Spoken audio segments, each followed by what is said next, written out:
Hello, कैसन बनी आप सब देख रहल बानी भोजपुरी हिट खबर। और हम हैं संदीप यादव। बता दी कि पवन सिंह के फैन कुछ पागल हो गए बड़ा सो। दूगो वीडियो जब ट्रेंडिंग में देखला बड़ा सो तो ओकनी के एकदम माथा मने पागल हो गए, एकदम पागल।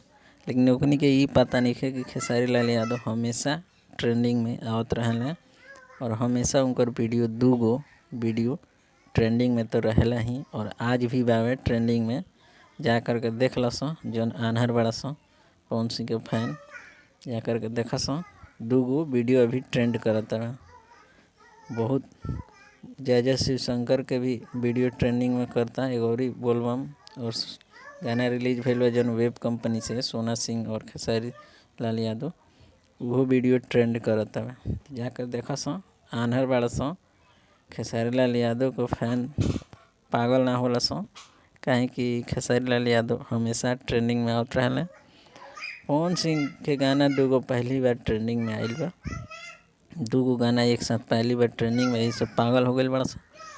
और खेसारी लाल यादव के आए दिन ट्रेंडिंग में एगो दूगो आवत रहेला।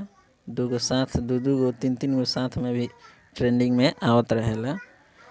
तनी के पता नहीं है कि एक महीना ट्रेंडिंग के 1 पेज पर चल रहा है खेसारी लाल यादव के गाना एगो आदमी खिलौना। देखला सकी ना, तो केहू पागल ना भइल। तनी के पहली बार स्टार के वीडियो आइल बा ट्रेंडिंग में दूगो, तो तनी के पागल हो गइल बड़ा सो। तो पागल फैंस बड़ा सो।